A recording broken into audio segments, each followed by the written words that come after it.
મારા પિતા શહેરમાં સફાઈ કરતા હતા, પરંતુ મને એક મોંઘી શાળામાં ભણાવતા હતા. વર્ગના બધા બાળકો મારી મજાક ઉડાડતા અને શિક્ષકો પણ મને મારતા. એક દિવસ મારું મેટ્રિક્સનું પરિણામ આવ્યું અને મેં બોર્ડમાં સારા માર્ક્સ મેળવ્યા. આ જોઈને મારા સહપાઠીઓના માતા પિતાએ આચાર્યને કહ્યું કે જો દીપક અહીંયા ભણતો રહેશે તો તેઓ તેમના બાળકોને શાળામાંથી ઉઠાવી લેશે. આચાર્યએ મારા પર ચોરીનો ખોટો આરોપ લગાવી મને શાળામાંથી કાઢી મૂક્યો. આ જોઈને મારા પિતા રડવા લાગ્યા. ત્યારે મેં મારા પિતાને કહ્યું, એક દિવસ એવો આવશે જ્યારે આ જ આચાર્ય સાહેબ મને મળવા માટે લાઈનમાં ઊભા હશે. આ સાંભળીને સૌ મારા પર હસવા લાગ્યા. પણ 12 વર્ષ પછી આચાર્ય સેવામાંથી નિવૃત્ત થયા તો તેમણે મારા બેગમાંથી ચોરી કરેલો મોબાઈલ ફોન શોધી કાઢ્યો અને પછી તેણે સૌની સામે મને ખરાબ રીતે મારવાનું શરૂ કર્યું. જ્યારે હું તો સ્ટાફ રૂમમાં ગયો જ નહોતો, તો પછી હું તેનો ફોન કેવી રીતે ચોરી કરી શકું? જેવો રિસેસ પૂરો થયો, આખી શાળામાં બાળકોની તલાશી લેવાઈ રહી હતી, કારણ કે કોઈ બાળકે આચાર્યના રૂમમાંથી તેનો મોબાઈલ ચોરી લીધો હતો. હું તો આખો સમય મારા વર્ગમાં જ બેઠો રહ્યો, કારણ કે સવારે મારા પિતાજીએ જે ખીચા ખર્ચ આપ્યો હતો તે શાળાએ પહોંચતા જ મારી પાસેથી દંડ પેટે વસૂલી લેવામાં આવ્યો હતો, કારણ કે મેં મારા ફાટેલા બૂટ બદલ્યા નહોતા.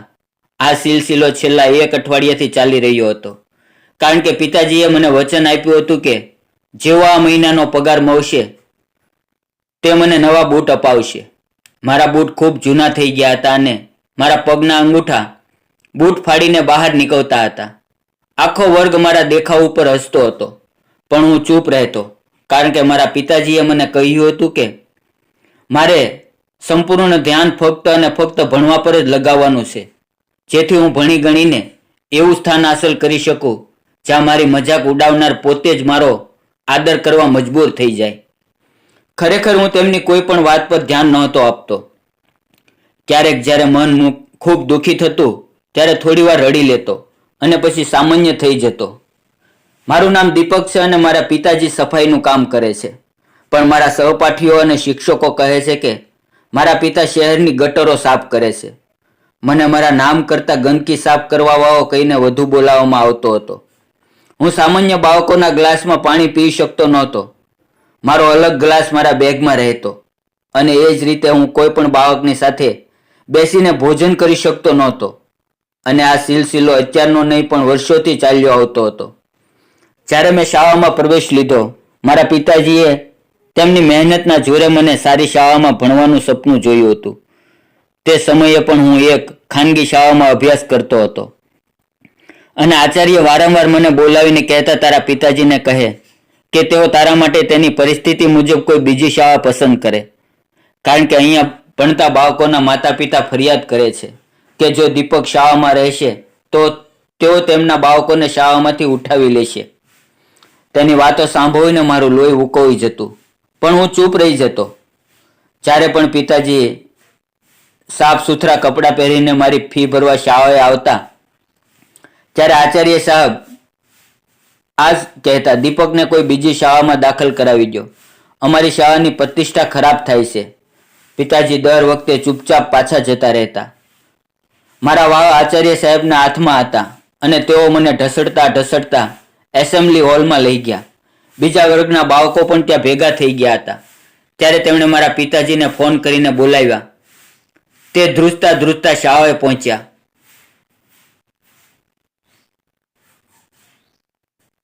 પિલોર સાથે અથડાવાને કારણે મારા ચહેરા પર સોજો આવી ગયો હતો અને ઘણી જગ્યાએથી ચામડી છોલાઈ ગઈ હતી. હું રડી રડીને આચાર્ય સાહેબને કહી રહ્યો હતો, સાહેબ, મેં ચોરી નથી કરી. પણ તેઓ મને ગંદી ગંદી ગાળો આપી રહ્યા હતા અને કહી રહ્યા હતા કે હવે તેઓ મને કોઈ પણ હાલતમાં અહીં નહીં રાખે. આજે સવારે હું ખૂબ જ ખુશ હતો, કારણ કે મારું એસએસસીનું પરિણામ આવ્યું હતું અને મેં ખૂબ સારા માર્ક મેળવ્યા હતા. હું પરીક્ષામાં સફળ થયો હતો અને હવે અમે ઇન્ટરમીડિયાના પ્રથમ વર્ગમાં બેઠા હતા. જેવા મારા પિતાજી કોલેજ પહોંચ્યા, આચાર્યએ મને ધક્કો મારીને તેની પાસે ફેંકી દીધો અને કહેવા લાગ્યા, લઈ જા તારા નાલાયક દીકરાને અને એને પણ તારી સાથે કામે લગાડી દે. હું ક્યારનો સમજાવી રહ્યો હતો કે આ છોકરાનું વર્તન બરાબર નથી. તું એના ભણતર પાછળ પૈસા બગાડ નહીં. પણ તે મારી વાતને ગંભીરતાથી ન લીધી. હવે જો એણે કેટલી નીચ હરકત કરી છે. સ્ટાફ રૂમમાં જઈને એણે માત્ર મારો મોબાઈલ નથી ચોર્યો, પણ એક બીજા શિક્ષકનું પર્સ પણ ચોરવાની કોશિશ કરી. જ્યારે તેઓ વોશરૂમમાં ગયા હતા ત્યારે એ રવિએ જોઈ લીધું. રવિ મારા વર્ગ શિક્ષક હતા અને મારાથી ખૂબ નારાજ રહેતા હતા. પિતાજી આત્મવિશ્વાસથી મારી તરફ જોઈ રહ્યા હતા. મારો ઘાયલ ચહેરો અને હોઠમાંથી વહેતું લોહી તેમના હૃદયને તોડી રહ્યું હતું. હું રડતા રડતા બોલ્યો, પિતાજી, મેં કોઈ ચોરી નથી કરી. હું તો આજે રિસેસમાં પણ વર્ગની બહાર નહોતો ગયો, કારણ કે મારો ખીચા ખર્ચ તો દર વખતે કોઈને કોઈ દંડમાં કપાઈ જાય છે. હું તો ઘણા દિવસથી વર્ગમાં જ બેસી રહું છું. પિતાજીએ મારી વાત સાંભળી મને સાતી સરસો ચાપી લીધો અને પોતે રડતા રડતા આચાર્યને સામે હાથ જોડીને બેસી ગયા અને બોલ્યા, સર, કૃપા કરીને મારા દીકરાને કોલેજમાંથી ન કાઢો. તેની જિંદગી બરબાદ થઈ જશે. જો એણે કોઈ ભૂલ કરી છે તો હું માફી માંગી લઉં છું. પણ આચાર્યએ તેમની કોઈ વાત ન સાંભળી અને સુરક્ષા ગાર્ડને બોલાવવા લાગ્યા, જેથી તેઓ અમને બંને કોલેજમાંથી બહાર કાઢી શકે. આ જોઈને મેં પિતાજીનો હાથ પકડીને તેને ઊભા કર્યા અને કહ્યું, પિતાજી, રડો નહીં. આજે આ લોકો મારા પર ખોટો આરોપ લગાવીને આ કોલેજમાંથી કાઢી રહ્યા છે, પણ તમે જોજો, એક દિવસ એવો જરૂર આવશે જ્યારે આ લોકો મને મળવા માટે સમય માંગશે. સમય નહીં તે વખતે મારા અવાજમાં એવું શું હતું કે જેને સાંભળીને પિતાજી ચૂપ થઈ ગયા, પણ બાકીના લોકો મારા પર હસવા લાગ્યા. મેં મારા આંસુ લૂછ્યા, મારો સ્કૂલ બેગ ઉપાડ્યો અને પિતાજીનો હાથ પકડીને બહાર નીકળી ગયો. પહેલા પણ ઘણીવાર મારી બેઇજ્જતી સૌ સામે કરવામાં આવી હતી, પણ આ વખતે જે કંઈ થયું તેણે મારા માસૂમ મનને અંદરથી હચમચાવી નાખ્યું હતું. ઘરે પહોંચીને પિતાજી ખાટલા પર બેસીને રડવા લાગ્યા અને માએ મારી હાલત જોઈને છાતી પર હાથ મૂકી દીધો. મેં તેને સમજાવવાનો કે તેઓને ચિંતા ન કરે. ઘણા દિવસો સુધી હું મારા ઘાયલ ચહેરાને કારણે ઘરે જ રહ્યો, પણ જેવી તબિયત થોડી સારી થઈ, હું સીધો મારા એક મિત્ર પાસે પહોંચ્યો, જેના પર મને પૂરો વિશ્વાસ હતો કે તે મારી મદદ જરૂર કરશે. તે છેલ્લા 6 મહિનાથી એક ડોક્ટરના ક્લિનિકમાં કામ કરતો હતો અને તેણે મને ઘણીવાર કહ્યું હતું કે ડોક્ટરને એવા કોઈ છોકરાની જરૂર છે જે બીપી વગેરે ચેક કરી શકે અને દર્દીઓની સંભાળ લઈ શકે.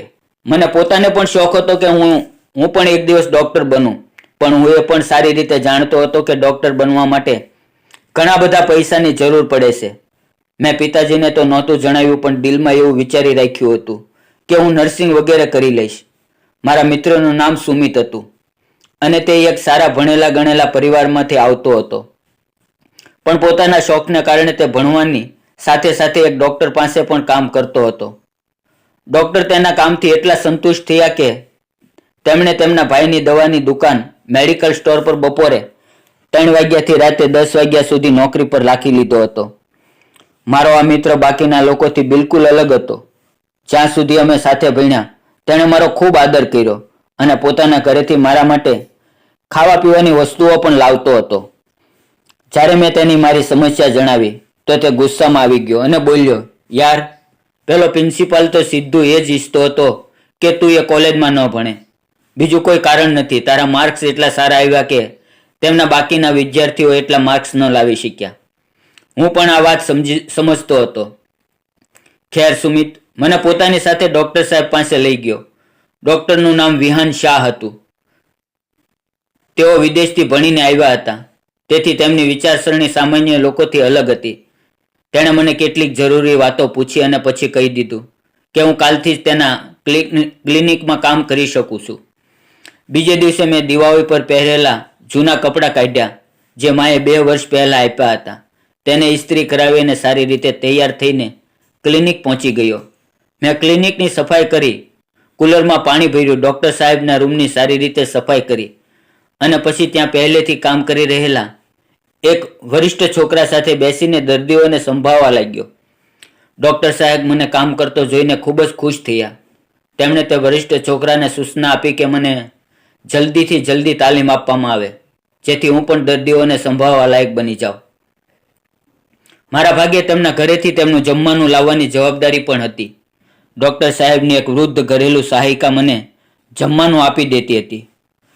ડોક્ટર શાહ ના હજુ લગ્ન નહોતા થયા, પણ જમવાનું તેમની મા બનાવતી હતી. સૌથી સારી વાત એ હતી કે ક્લિનિકમાં કામ કરતા ચારેય છોકરાઓ સાથે તેમને ઘરેથી જ જમવા માટે આવતું હતું. શરૂઆતમાં હું તે લોકો સાથે બેસીને જમવાની ના પાડતો રહ્યો. એક દિવસ ડૉક્ટર સાહેબે મને બોલાવી મારી તકલીફ પૂછી. મેં તેને જણાવ્યું કે હું સામાન્ય લોકો સાથે બેસીને જમી નથી શકતો, કારણ કે મને ડર છે કે ક્યાંક તેઓ મને ધિક્કારની નજરે ન જુએ અથવા બધાની જેમ મારી મજાક ન ઉડાવે. એમણે મને સમજાવ્યો અને ભરોસો આપ્યો કે અહીંયા એવું કોઈ વાતાવરણ નથી. મને ત્યાં કામ કરતા કરતા 3 મહિના થઈ ગયા. એક દિવસ જ્યારે હું જમવાનું લેવા તેમના ઘરે ગયો ત્યારે તેમની વૃદ્ધ સહાયિકા ગભરાયેલી દેખાય અને મને જોતા જ બોલી, દીપક બેટા, જલ્દી અંદર ચાલ, મેડમજી સીડીઓ પરથી પડી ગયા છે. આ સાંભળીને હું દોડતો દોડતો અંદર ગયો. તેમના માથામાંથી ખૂબ લોહી વહી રહ્યું હતું. તે દિવસે ડૉક્ટર સાહેબને એક જરૂરી મીટિંગ માટે સવારે જ હોસ્પિટલ જવું પડ્યું હતું અને તેઓ હજી સુધી પાછા ફર્યા નહોતા. મેં તરત જ નિર્ણય લીધો અને એમ્બ્યુલન્સને ફોન કર્યો. જ્યાં સુધી એમ્બ્યુલન્સ પહોંચી, મેં પ્રાથમિક સારવાર તરીકે તેમના માથા પર પાટો બાંધી દીધો. મને જ્યારે ખબર પડી કે તેમને ડાયાબિટીસની બીમારી છે તો તે તરત જ મશીન મંગાવીને તેમનું સુગર લેવલ ચેક કર્યું. તેમનું સુગર સ્તર ખૂબ જ ખતરનાક રીતે ઘટી ગયું હતું. મેં તરત જ સહાયિકાને કહ્યું કે તેઓ જ્યુસ બનાવીને લાવે. લગભગ 20 મિનિટમાં એમ્બ્યુલન્સ પહોંચી. ત્યાં હાજર એમ્બ્યુલન્સ કર્મીઓએ પણ આ જોઈને મારી પ્રશંસા કરી કે મેં સમયસર સમજદારી અને સૂઝબૂછ દાખવીને મેં ઘરના નંબર પરથી ડૉક્ટર સાહેબને ફોન કરીને જાણ કરી દીધી હતી. તેઓ ગભરાઈ ગયા અને તરત જ હોસ્પિટલ તરફ રવાના થઈ ગયા, જ્યાં હું તેમની માતાજીને લઈ જઈ રહ્યો હતો. જ્યાં સુધી ડૉક્ટર સાહેબ ન પહોંચ્યા, મેં મેડમજી તેમની માતાજીનું ખૂબ સારી રીતે ધ્યાન રાખ્યું. ડૉક્ટર સાહેબ તેમની માને ખૂબ પ્રેમ કરતા હતા, કારણ કે તેમના પિતાએ તેના બાળપણમાં જ બીજા લગ્ન કરીને પહેલી પત્નીને છૂટાછેડા આપી દીધા હતા.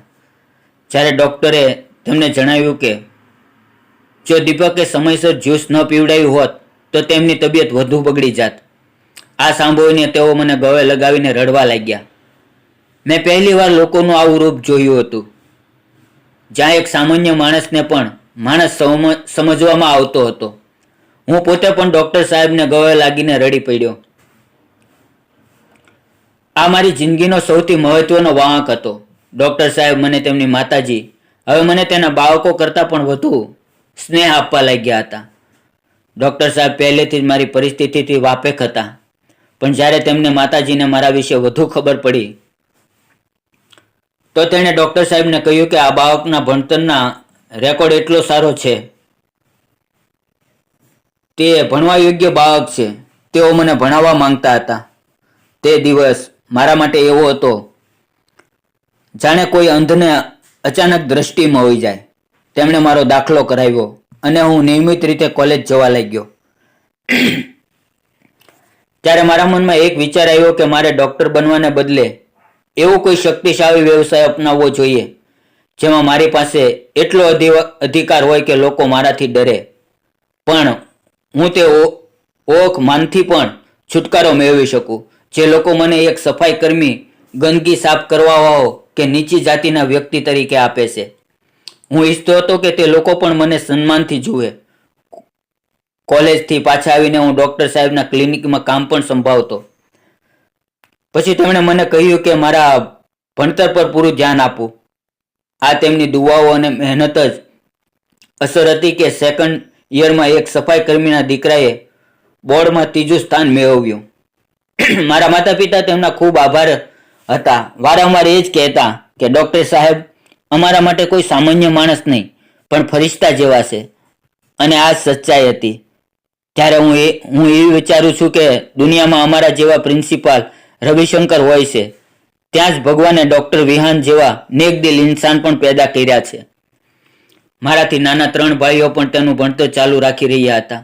મારી વિચારસરણી અને સમજદારી દિવસે દિવસે વધી રહી હતી. એક સારા વાતાવરણમાં શિક્ષણ મેળવવાને કારણે હવે હું સંપૂર્ણ એક જવાબદાર વ્યક્તિ દેખાવા લાગ્યો હતો.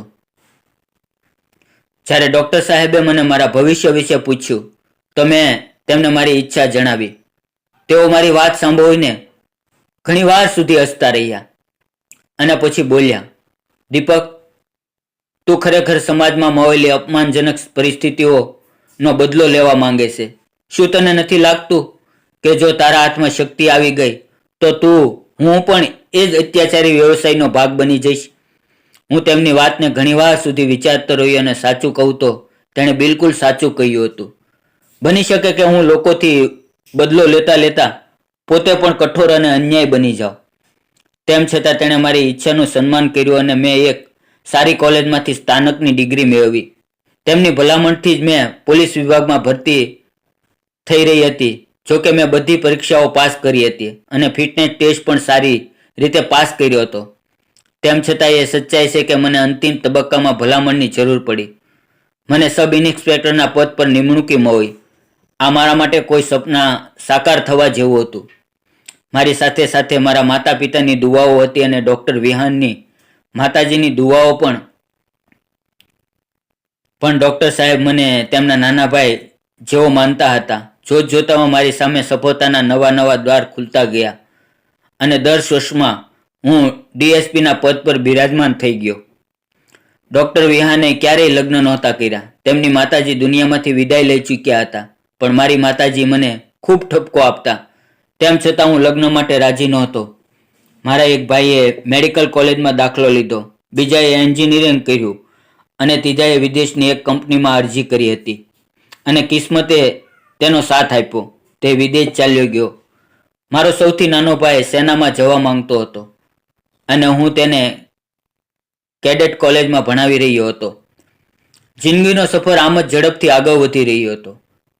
મને હવે એક ખાતરી થઈ ગઈ હતી કે જો કોઈ મને મારા ભૂતકાળથી ઓળખી પણ લે તો તે મારી બદલાયેલી હાલત જોઈને મારા પર કટાક્ષ કરવાને બદલે મારી હિંમત અને સંઘર્ષની વાર્તા સંભળાવશે.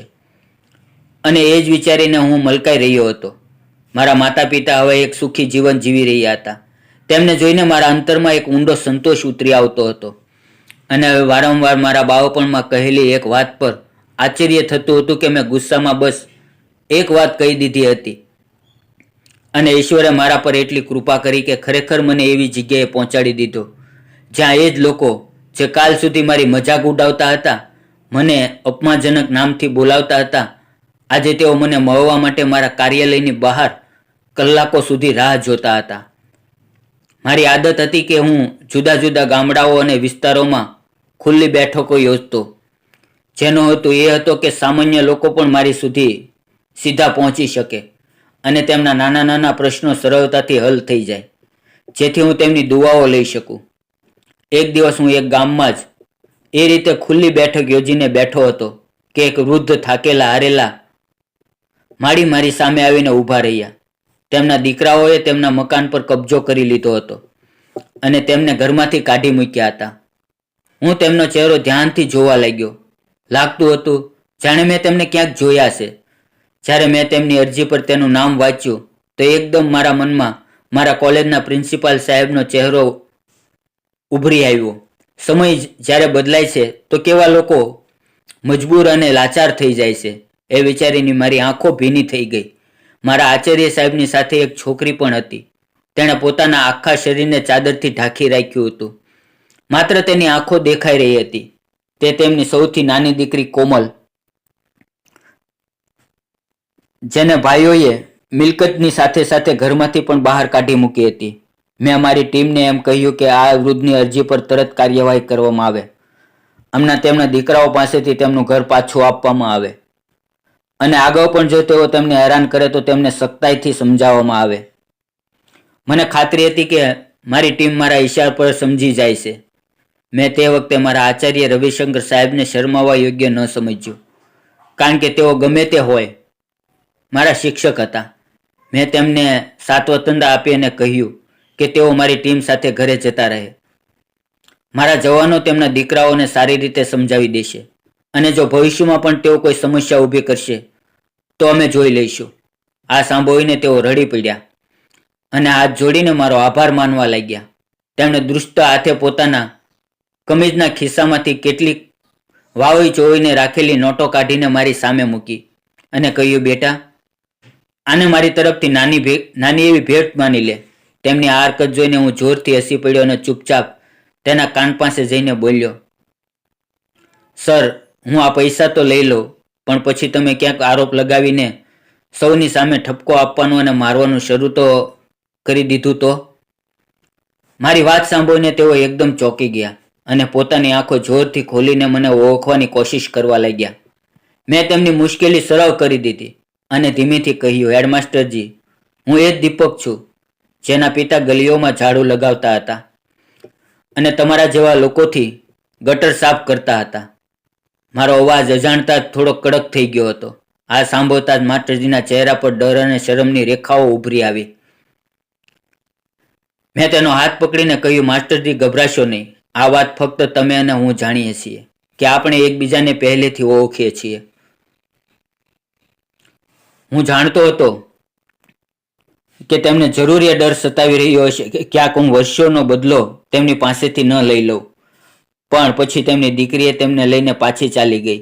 મેં મારી ટીમને વિશેષ રીતે કહ્યું કે આ વૃદ્ધનું ખાસ ધ્યાન રાખવામાં આવે, કારણ કે તેઓ શિક્ષક સાથે જોડાયેલા હતા અને સમાજમાં એક શિક્ષકનું સન્માન સૌથી મહત્વનું હોય છે. મહોલ્લાના લોકોએ જણાવ્યું કે આ પહેલા પણ તેમના નાલાયક દીકરાઓ તેમને ઘણી વાર મારીને ઘરમાંથી કાઢી મૂકતા હતા અને આ વખતે તો તેમણે હદ જ કરી દીધી. તેણે પોતાની બહેનને પણ પિતા સાથે ઘરમાંથી બહાર ઊભી કરી દીધી. તે દીકરાઓ માનથી એક થોડા વધુ ભણેલો ગણેલો હતો અને એક ખાનગી કંપનીમાં કામ કરતો હતો અને બીજો દીકરો એક ખાનગી શાળાનો આચાર્ય હતો. મેં તેમને અલગથી બોલાવીને મારી રીતે ખાસ સમજાવ્યા અને એમણે વચન આપ્યું કે તેઓ ફરીથી તેમના પિતાને હેરાન નહીં કરે. હું આ વાત લગભગ ભૂલી જ ગયો હતો જ્યારે લગભગ 15 દિવસ પછી અચાનક મારા એક કર્મચારીએ મને સૂચના આપી કે કોઈ સજ્જન મને મળવા આવ્યા છે. તે સમયે હું મારા નિવાસસ્થાને હતો. જ્યારે મેં તેમને અંદર બોલાવ્યા તો જોયું કે તે એ જ વૃદ્ધ અને તેમની દીકરી હતા. તેમના હાથમાં ફળ અને મીઠાઈ હતી અને તેઓ મારો આભાર માનવા આવ્યા હતા. મેં તેમને સન્માનપૂર્વક બેસાડ્યા અને મારી માને પણ કહ્યું કે તેઓ આવીને તેમને મળે. પ્રિન્સિપાલ મહોદય મારી સામે હાથ જોડીને બેસી ગયા અને મારી માફી માંગવા લાગ્યા. બેટા, મેં તારી સાથે ખૂબ ખોટું કર્યું. હું શું કરું? તે સમયે મારા પર દબાણ પણ હતું અને મને ડર પણ હતો કે જો તું ભણતરમાં આ જ રીતે સારા માર્ક્સ લાવતો રહ્યો તો જે લોકો અમારા નિયમિત દાતા છે તેઓ નારાજ થઈ જશે કે અમે એક ગરીબ છોકરાને એમના દીકરા પર પ્રાથમિકતા આપી. એટલા માટે મારી મજબૂરી હતી કે તે દિવસે મેં તારા પર ખોટો આરોપ લગાવ્યો અને પછી તને કોલેજમાંથી કાઢી પણ મૂક્યો. આ બધી વાતો કરતા કરતા તેમની નજર સતત નીચે ઝૂકેલી હતી. તેની દીકરી કોમલના ચહેરા પર આજે કોઈ નકાબ નહોતો.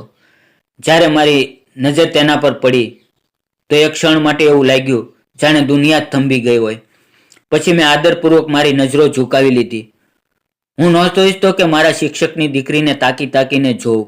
મેં તેમને વધુ કંઈ કહેતા રોક્યા અને કહ્યું, સરજી, તે દિવસે જો તમે મને આ રીતે અપમાનિત કરીને ન કાઢ્યો હોત તો કદાચ હું ફક્ત 1-2 વર્ષ સુધી સારા માર્ક જ લાવતો રહેત, પણ આ સ્થાન સુધી પહોંચવું મારા માટે અશક્ય હોત.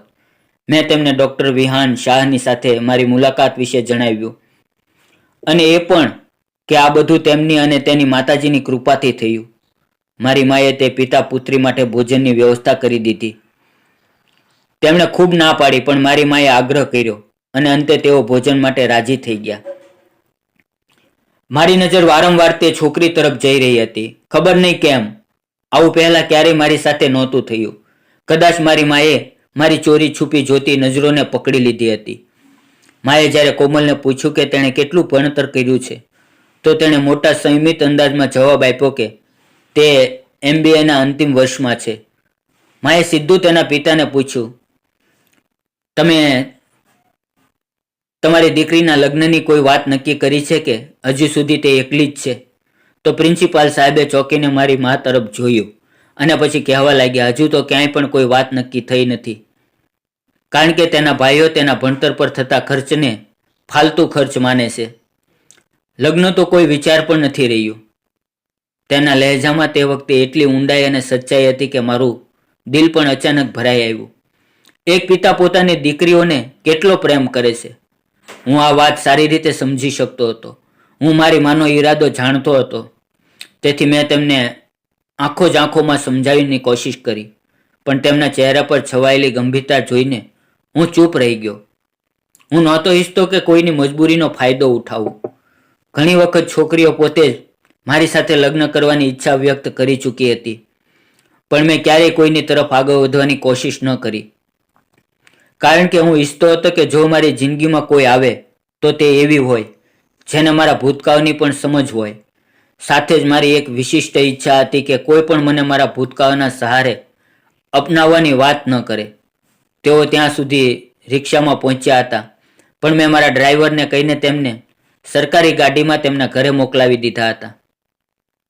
તે છોકરીની ગંભીરતાએ મને ખૂબ પ્રભાવિત કર્યો. તેમના ગયા પછી માં ફરીથી પાછળ પડી ગઈ અને કહેવા લાગી, દીપક, હવે બસ કર, તારે જીદ છોડી દે. હું ઘરડી થઈ ગઈ છું. ક્યાં સુધી તારી જવાબદારી ઉઠાવતી રહીશ? આખી જિંદગી કામ કરતા કરતા નીકળી ગઈ. ભગવાને મને કોઈ દીકરી નથી આપી જે મારી પાસે બેસીને 2 ક્ષણ શાંતિ આપી દે. 4 દીકરા આપ્યા અને ચારેય એટલા નકામા છે કે કામ ધંધો હોવા છતાં હજુ સુધી કુંવારા બેઠા છે.